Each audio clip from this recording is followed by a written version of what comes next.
우리가 만약에 하나님의 심판이라고 하는 것, 하나님의 율법이라고 하는 것, 이 아래 있지 않냐면 우리는 어디에 있을까 하는 생각을 하게 됩니다. 하나님이 오늘 의인으로 살게 하신다. 믿음의 도식을 갖고 살게 하는 믿음의 방식이 있습니다. 오늘 사람들이 살아가는 많은 여러 가지 방식들, 공식들이 있을 것입니다. 집을 지으면 아니면 우리 커다란 다리를 놓는 데 있어서도 그 건축하는 공식과 공법이 있고 방식들이 다 있을 것입니다. 근데 하나님께서 우리를 사랑하여 주시니 오늘 19절에 말씀하시는 것은 율법 아래 가두어 놓으셨다. 왜 이런 말씀을 하실까요? 그것은 바로 율법에서 벗어나지 않는, 그래도 율법 속에서 살아가는 것이 낫다. 소위 말하면 오늘 율법이라고 한다면 유대인들을 지칭하여 말하는 것이 맞습니다. 유대인들은 율법 가지고 삽니다. 하나님 주신 말씀이라고 믿습니다. 율법을 지키려고 애를 씁니다. 율법을 지킬 때 의인이 된다고 그럽니다. 영생을 받는다고 합니다. 아니 천국에 들어간다고 합니다. 부활이 있다고 믿는 바리새인들이 있습니다. 그런데 만약에 율법조차도 없다고 한다면 그 인생의 삶의 방식이, 믿음의 방식이 무엇을 가지고 우리의 삶을 지탱하고 또 우리의 생명을 지켜나갈 수 있을까, 이런 생각을 갖게 됩니다. 오늘 심리학자 스콧 팩이라고 하는 사람이 끝나지 않는 여행이라고 하는 책 가운데에 우리 삶의 여정들에 대해서 이야기를 해 주었습니다. 그가 뭐라고 하는가 하면 삶 속에는 고통과 즐거움이 공존한다고 말을 합니다. 사람이 추구하는 것은 무엇일까요? 늘 행복감, 즐거움 이런 것들을 추구하기 마련이지. 근데 우리가 진정고 기쁨을 얻기를 원한다고 한다면, 아니 정말로 행복한 삶을 살기를 원한다고 한다면 어쩌면 무엇을 우리가 경험해야 될까요? 어떤 과정을 통해서 그 즐거움을 얻는다고 하는 것, 그 행복을 얻는다고 하는 것, 이것이 어쩌면 이와 같은 보화, 이와 같은 행복이, 이와 같은 삶의 그 축제와 같은 인생을 누릴 수 있는 것, 그것은 어디에서 발견할 수 있는가 하면 바로 고통이라고 하는 것입니다. 고통 속에 즐거움이 있다고 이야기를 하고 있습니다. 그러니까 아무리 좋은 일이 많이 터지고 저기서 경사가 있다고 할지라도 그 속에는 또 다른 문제가 섞여 있다는 것을 가르쳐주고 있는 것입니다. 그래서 전도서 7장 14절에 주께서 말씀하시는 것이죠. 우리 함께 읽어봅니다. 형통한 날에는 기뻐하고 곤고한 날에는 되돌아보아라. 이 두 가지를 하나님 평행하게 하사 사람이 그의 장래일을 능히 헤아려 알지 못하게 하셨느니라. 참으로 영돈 모를 일인 것 같아요. 형통한 날을 통해서 기뻐하고 곤고한 날을 통해서 내 자신이 누구인지 다시 한번 발견케 하시는 말씀이신데, 장래일을 알지 못하게 하시는 숨겨둔 일이 있다고 하는 걸 가르쳐 주시지 않습니까? 그러니까 여기 이 말씀은 곰곰이 묵상해 보면 뭔지는 잘 모르겠다 싶은데 하나님이 평행케 하신다는 것입니다. 고통과 즐거움이 있다, 아픔과 행복이 있다고 하는 그런 공존적 차원에서 해석하자면 우리 삶은 늘 슬픔과 고통이라고 말을 하지 않습니까? 그렇다면 행복과 기쁨과 즐거움이 어디에 있느냐 하는 거거든요. 사람이 행복을 창출하고 만들어내고 또 때로는 열심히 살아서 기쁨을 누리고 없지 않아서 나름 부유로운 삶을 살 수도 있겠다 싶지만 그 모든 미래적 삶은 우리가 그렇게 애타게 원하는 그 행복감이라고 하는 것은 하나님을 통해서 주어진다는 것입니다. 그래서 숨겨놓았다는 것, 숨겨놓았다. 장래에 있을 일을 숨겨놓았다. 그렇게 말씀하십니다. 모든 것 하나님 보여주지 않으세요. 모든 것 우리가 원하는 것, 희망하는 것, 그저 그냥 손만 가지고 가면, 우리 생각 가지고 있으면, 마음만 먹으면 다 주워 담을 수 있도록 그렇게 하나님이 일하지 않으신다는 것입니다. 나를 믿고 의지하고 따라와 살라는 말씀인 것이죠. 그러면 내가 너희가 필요한 것들을 주겠다는 거예요. 아멘. 그래서 너희는 먼저 그의 나라와 그의 의를 구하라. 그리하면 이 모든 것을 너에게 도와주리라고 약속의 말씀을 주시지 않습니까? 아멘. 오늘 바로 이 진리 하나를 기억하는 것이죠. 형통의 날이 있는가 하면 곤고한 날이 있다. 삶의 고통과 즐거움도 공존한다. 이걸 잊지 않는다고 한다면 오늘 우리가 세상 살아가는데 지나친 낙관주의 때문에 따라오는 이 실망과 또 절망, 좌절이라고 하는 불안감에서 벗어날 수 있을 거라는 것입니다. 아멘.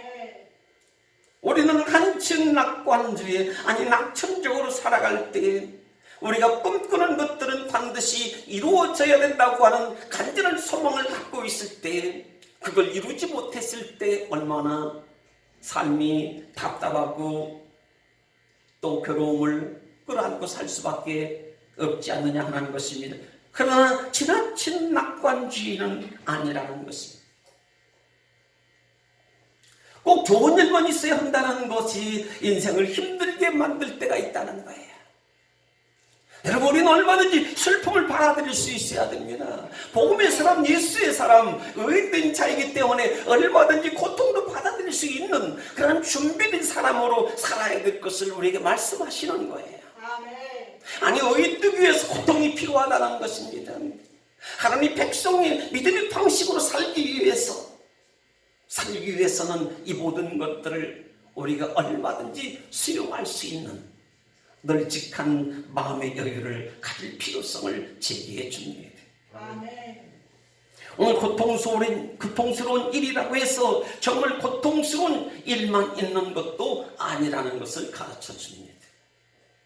아프리카 선교사로 이루 말할 수 없는 수고와 희생을 하고 또 헌신을 하고 한평생 원시인들, 원주민들, 글모르는 문명인들 이들에게 찾아가서 한평생 복음을 들고 오직 성경을, 예수님을 품고 그들에게 복음을 전하다가 리빙스턴이 영국을 방문하였습니다. 여러 대학을 다니며 강의를 할 때에 한 학생이 손을 들고 질문을 하더라는 것입니다. 리빙스턴, 당신은 아프리카에서 사자에게 물렸지 않습니까? 뱀에게 물리기도 했지 않습니까? 또한 전염병에 걸려서 투병을 하고 생사를 넘나들며 이렇게 고생을 많이 했는데 그 고통이 얼마나 많이 힘드셨습니까? 하고 질문을 했다는 것입니다. 그때 리빙스턴이 대답하기를 희생이란 말을 쓰지 마십시오. 내게는 희생이 없었습니다. 남들이 볼 때는 희생일지 모르지만 그 희생의 고통 속에는 엄청난 즐거움이 있었습니다. 아멘. 말할 수 없는 하나님의 은혜가 따라왔습니다. 진리가 있었습니다. 아멘. 나는 그저 감사하고 기뻐하기만 했다고 대답했다는 것입니다. 아멘. 여러분, 믿음으로 사는 것요, 의를 따라 살아간다는 것처럼 행복한 일은 없을 거예요. 아니, 하나님 앞에 나와서 예배 드리는 것, 거룩하신 하나님, 나를 불러 세우셔서 내가 서 있는 그곳이 거룩한 곳이라고, 내가 있는 이 앉아있는 이 장소가 거룩한 곳이라고, 너희 자신이 거룩한 사람이라고 우리를 명명하여 불러주시는, 그렇게 말씀하시는 하나님을 믿고 살아간다는 것이 얼마나 큰 은혜입니까? 아멘.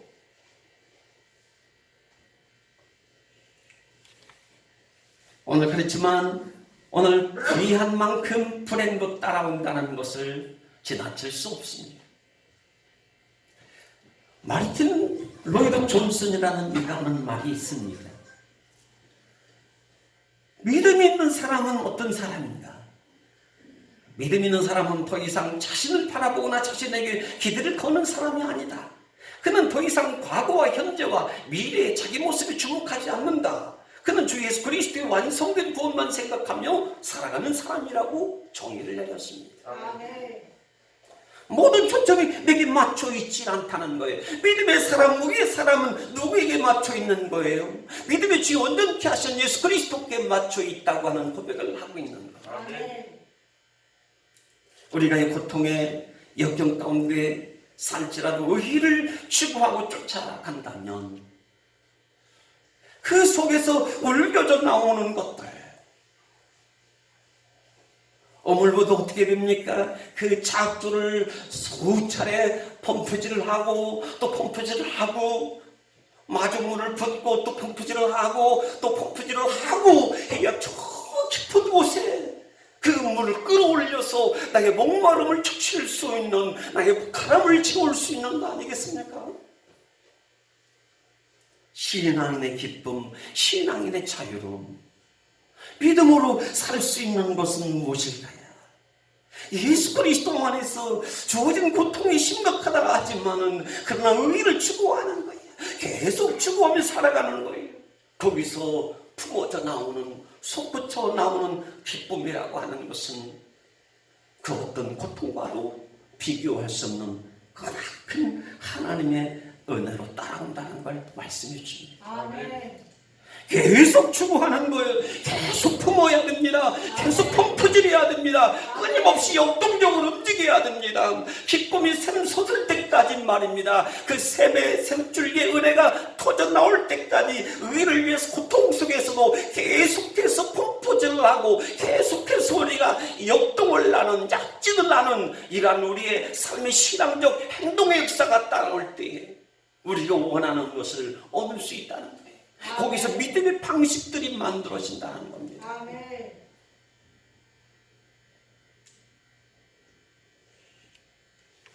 그래서 사도 바울은 빌립보서 1장 8절에 뭐라고 하는가 하면 기뻐하라 그랬습니다. 아멘. 말씀하시는 것은 성도들이요, 어린된 사람들이요, 고통 속에서 기쁨과 평안을 누리기를 원하는 사람들이요, 그리고 누리는 사람들이요, 기뻐하십시오. 내가 다시 말하노니 기뻐하십시오. 아멘. 항상 기뻐하십시오 말씀을. 아멘. 그것도 옥중에서 말입니다. 아멘. 한번 고백하십시다. 고통 중에 있을지라도 힘겨워도 즐거워하고 기뻐하십시다. 아멘. 단순하게 말하면 기뻐할 때 기쁨이 오는 것이고 감사할 때 감사가 오는 것이고 그런 거 아니에요? 아멘. 축복할 때 축복이 따라오는 것이고 아멘. 하나님의 의라고 하는 것은 오늘 읽은 21절에 말씀하십니다. 한 의가 나타났다. 그리고 하나님의 의가 나타났다. 25절, 26절에서는 자기의 의를 나타내셨다 말씀하십니다. 아멘. 여기 한 의라, 자기의 의라고 하는 건 무엇일까요? 오직 하나입니다. 의는, 참된 의는 오직 하나밖에 없는 거예요. 둘이 있는 게 아닙니다. 우리가 그렇게 갈망하는 의가 있다고 한다면, 온전함이 있다면, 바른 것이 있다고 한다면, 우리가 사는 이 인생 속에서 의는 두 개가 아니고 하나인 거예요. 그건 바로 예수 그리스도 십자가 죽으심과 부활하심 가운데 주어진 것임을 말씀하시는 것이에요. 내 자신이 아무리 선행을 한다고 할지라도, 아니 세상법, 아니 오늘 유대인처럼 율법을 아무리 잘 지켜나간다고 할지라도요, 인간의 스스로의 힘으로는 잘잘못을 온전히 분별하기가 어렵습니다. 마음의 충동질을 할 때가 얼마나 많아요. 근데 이 마음의 충동질을 하는 거, 이 감정의 격정함, 이런 것들을 통제할 수 있는 능력이 없다고 하는 걸 인정하는 겁니다. 한 의가 무엇인가? 의가 무엇인가? 나는 내 마음을 통제하기가 힘듭니다, 하나님. 이걸 인정하는 거예요. 여전히 남겨져 있는 이 경계성 불안 심리, 찌꺼기로부터 완전히 깨끗해질 수 없다는 것을 깨닫고요, 성령님이 나의 감정과 생각을 다스려 주실 것을 맡기는 거예요. 아멘. 나를 다스려 주옵소서. 아멘. 한번 고백하십시오. 나를 다스려 주소서. 나를 다스려 주소서. 주소서. 성령의 인스피레이션, 성령님의 감동과 전율입니다. 아멘. 그 전율 온몸이 짜릿짜릿하더라고요. 종기를 들어 마시던 말입니다. 하나님의 성령의 이 전율로 가득 채워지는 이 감정의 응답으로서 오늘 살게 되어지는 그 상태, 이것이 어긴된 삶의 믿음의 방식임을 가르쳐주고 있습니다. 아멘.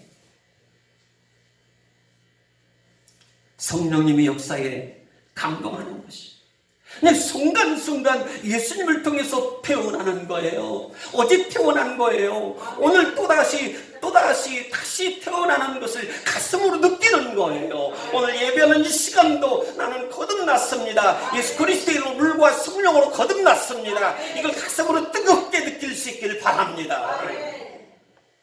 할렐루야. 제 목소리 너무 작죠?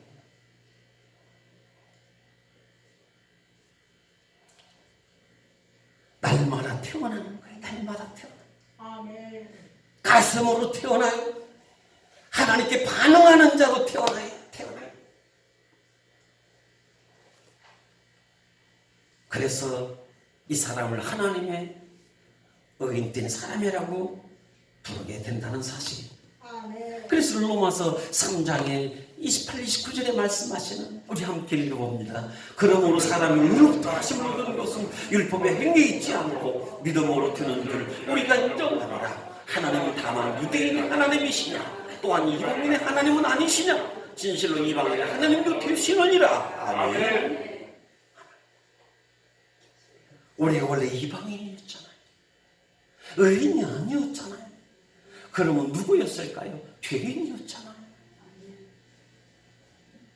아무 쓸모없는 죄인이에요. 노예시장에 가면 그 옛날 시대로 말하자면 사람도 돈 주고 거리하고 팔고 주인 마음대로 죽일 수 있는 죄인된 사람이었다는 것입니다. 하나님께 버려진 존재라는 것입니다. 아멘. 근데 하나님이 이와 같은 죄인에게 이방인의 하나님도 되시지 않느냐? 하나님의 의는 그렇습니다. 예수님에 대한 믿음을 내 마음에 불러일으키는 성령님에게 감동하심이 따라와야 될 줄 믿습니다. 아멘. 내 마음에 성령님의 감동이 따라오는 거예요. 아멘. 뭔가 모르게 자꾸 뛰는 거예요. 가슴이 자꾸 뛰는 거예요. 뭔가 모르게 흥분되는 거 있잖아요. 뭔가 모르게 행복함이 있잖아요. 뭔가 모르게 평화로움이 있잖아요. 하나님 기도하고 나면, 예배드리고 나면 뭔가 즐거움이, 기쁨이, 모든 염려들이 사라지고 환한 얼굴에 빛을 띠는 것이 있잖아요. 모세가 시내산 올라가서 하나님 십계명을 받았을 때 어떻습니까? 그게 이마에 광채가 나서 백성들이 그 얼굴을 바라볼 때 그들이 하나님의 영광과 거룩함 가운데 그들이 혹이라도 그들에게 벌이 들까봐 수건을 틀어 매듯이 말입니다. 그래서 우리가 그렇습니다. 우리가 아무리 세상의 멍에를 잘 맨다고 할지라도, 세상 것을 아무리 좋은 것들을 등에 걸치고 메고 간다 할지라도 예수님 멍에 매지 아니하면, 죄의 멍에를 메고 살 수밖에 없다는 사실이에요. 수고의 짐을 메고 지고 살 수밖에 없습니다. 그것이 의인 줄 알아요. 세상의 수고를 통해서 얻게 되어지는 것, 그것이 의인 줄 착각해요. 애통하고 힘겨워 싸움하며 실험해서 우리 삶을 성취하고 실험했던 그 어떤 한 조각들, 그것들을 의인 줄 알고 착각하며 살 때가 있는데, 예수님이 멍에 매지 않냐면 수국에 애통하는 고통과 죄의 멍에에서 벗겨날 수가 없다는 사실이에요. 아멘. 우리는 세속화란 말을 씁니다. 아멘. 세속화라. 대세를 따르고 시대의 풍습을 따르는 것을 말합니다. 이것은 뭔가 하면요, 세속화라고 하는 건 뭔가 하면요, 세상 살아가는, 우리 주변에 함께 살아가는 이웃된 사람들이 친근함이 있든 덜 친하든지 간에 주변에 사람들이 있지 않습니까? 이런 사람들과 우리가 세속하라고 하는 것은 뭐냐면 함께 수긍하고 맞다하고 또 옳다하고 남들과 같이 나도 해야 하고 동의하고 찬성하고 동참해야만이 인생을 잘 살았다고 스스로 정의 내리게 되는 생존의 법칙과 같은 것, 이것이 세속화란 말입니다. 아멘. 세상 사람들이 박수치면 나도 한 번은 쳐줘야 되는 것들, 세상 사람이 한 번 웃으면 나도 한 번 웃어줘야 하는 것들, 세상 사람들이 맞다고 하면 그것이 맞다고 나도 함께 동조해 주는 것, 이것이 세속화, 세속주의란 말이에요. 틀린 건 틀린 거잖아요. 근데 틀린 것도 주장하면 맞다고 하는 것, 이게 세속화예요. 다시 말해서 세속화라고 하는 것은 뭐냐면 하나님과 나와 둘 다 섬기는 것을 말하는 겁니다. 아멘. 물질과 하나님을 둘 다 동시에 하나님 우상격식으로 섬기는 걸 세속주의, 세속화라고 그래요. 하나님의 뜻에 내 뜻을 갖다 억지로라도 붙이는 잘못된 혼합주의 신앙을 말합니다. 혼합주의. 저도 마찬가지일 것 같아요. 아니, 우리 그리스도인들이 살아가는데 하나님 절대 온전하신 유일하신 하나님만이 나의 하나님, 나의 구주이시고 나의 삶을 경영하고 운행하시는 분, 평탄케 하시고 은혜의 축복을 도와하시는 복의 근원 되시는 분이신데, 근데 우리는 나를 섬길 때도 있어 혼합주의로 흘러 빨려들어가는 경우가 많이 있다는 사실입니다. 그래서 이어령 비어령이라는 말을 하게 돼요. 자기 합리화를 정당화시켜버리는, 그래서 자기 세계관, 자기 가치관, 이것이 믿음의 방식이라고 결론을 내리는 화석처럼 믿음이 굳어버린 그런 삶을 살게 되는 것, 예수님 믿어도 바로 세속과 같은 신앙인으로 사는 경향이 때로는 따른다는 것입니다. 이것은 뭘 얘기해 주는가 하면요, 세상에는 진정한 의의가 없다는 거예요.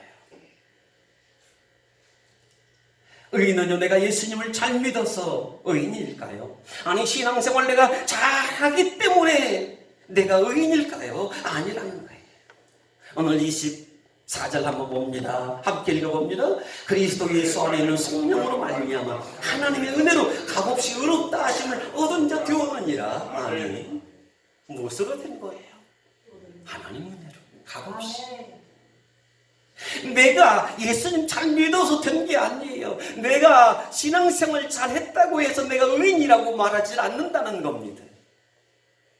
힘들면 하나님 떠나는 경우 있어요.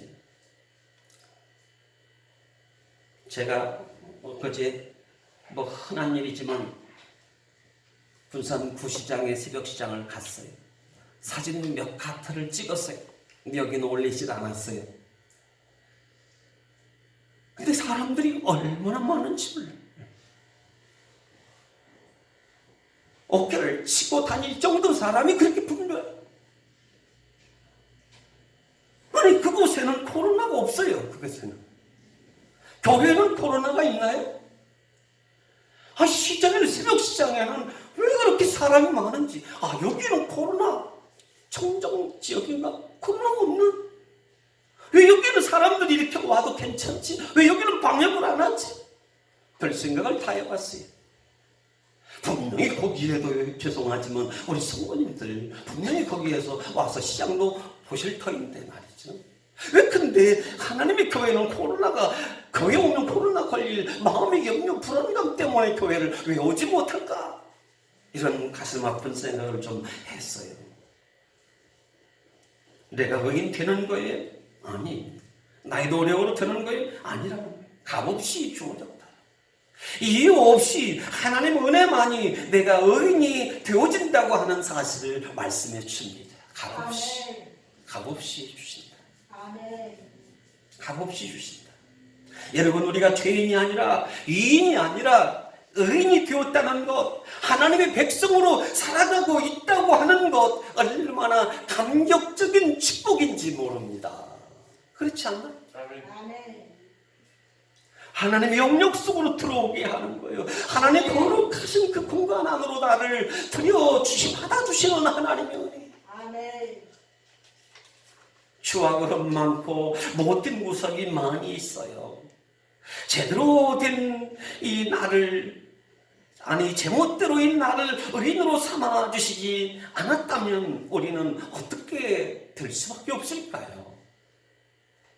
내 마음대로인 사람, 제멋대로인 사람, 내 주장이, 내 고집이 너무 강하여서 하나님의 의가 세워질 수 없는 제멋대로인 못된 구석이 많은 사람, 나를 의인으로 받아주지 않으셨다면 나는 어떻게 될 수 있을까? 생각해봤어요. 늘 투덜이가 됐을 것이다. 원망이가 됐을 것이다. 불평이가 됐을 것이다. 나는 행복하지 않다고 말하면서 살 것이다. 죄가 찾아와서 죄에 넘어질 수밖에 없을 것이다. 항상 넘어지는, 하나님이 이렇게 해주셨는데 나 일어났다고 말을 하질 않아요. 내가 의인 됐다고 그렇게 말하질 않아요.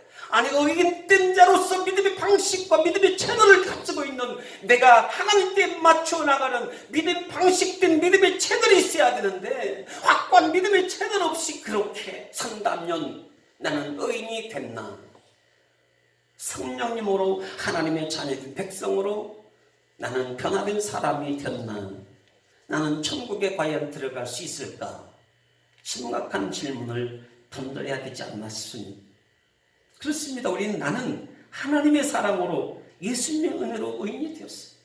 우리 한번 고백하십시다. 나는 하나님의 사랑으로 예수님의 은혜로 의인이 되었습니다. 의인이 되었습니다. 의인이 되었습니다.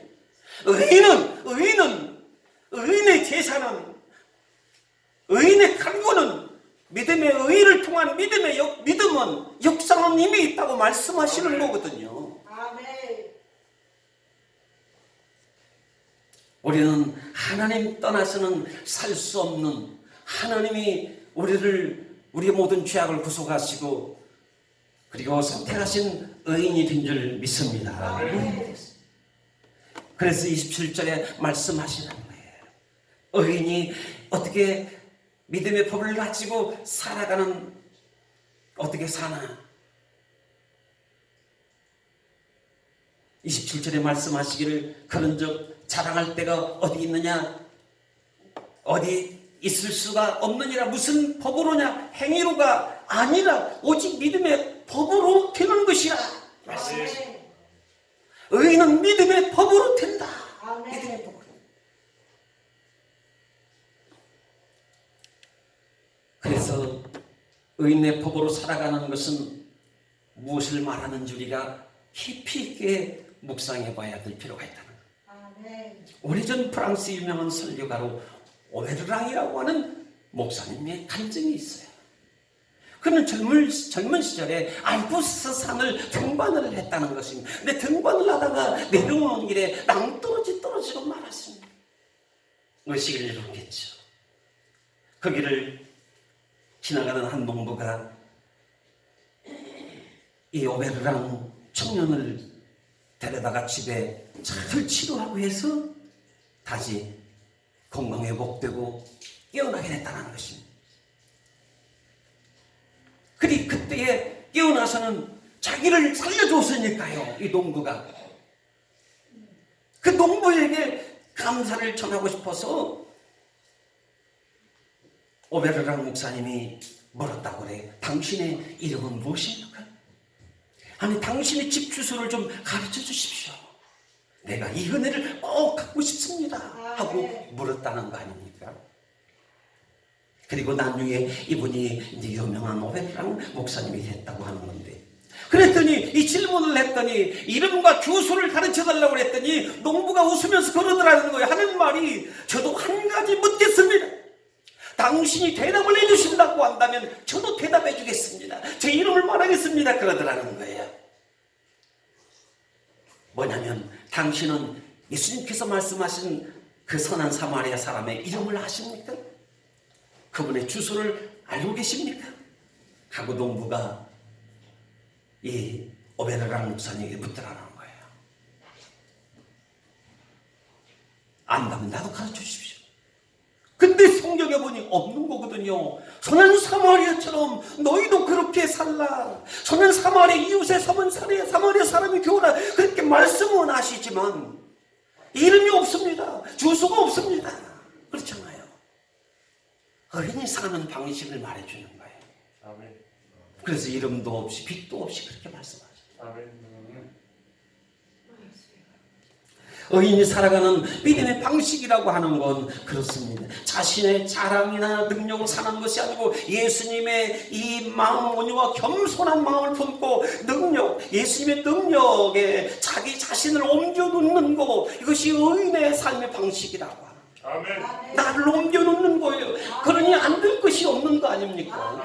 나는 약하지만 연약할수록 더더욱 주님께 내 마음을 옮겨놓고 삶을 맡겨나갈 때 주님의 능력으로 어떤 문제든지 해결받고 어떤 우리의 약한 육신의 질병일지라도 주님의 능력으로 고침받는 역사가 따라올 줄 믿습니다. 의인의 삶은요, 염려하지 않아요. 다 주님께 옮겨놓는 거예요. 아멘. 시간도 옮겨놔요. 때로는 물질도 옮겨놔요. 아멘. 어떤 위협이 따를지라도 나의 업적이나 실적에 연연하지 않으면서 이웃에 대한 적대감이나 거리감을 두지 않고 내가 더 우월해야 한다고 하는 아우성치며 살지 않는 사람, 의인이라고 하는 의인의 삶을 가르쳐. 인간의 지성에 호소하는 것이 아니라 하나님의 마음에 호소하는 사람입니다.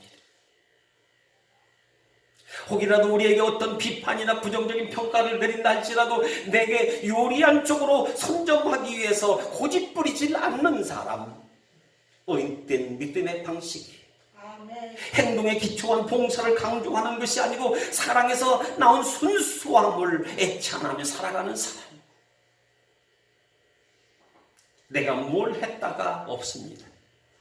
그냥 의인이기 때문에 하나님을 향한 믿음을 가지고 살기 때문에 구원받은 사람이기 때문에 하나님의 사랑을 통한 그 사랑의 순수성만이 남겨져 있는 것, 그것이 믿음의 삶의 방식이라고 가르쳐줍니다. 아멘.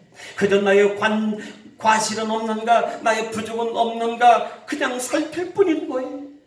정보 우선주의가 아니고 순종을 우선시하는 사람, 바로 의인이 믿음으로 살아가는 방식이라는 거예요.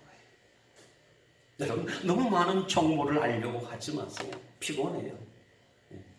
안 피곤하십니까? 너무 많은 걸 알려고 할 필요가 없어요.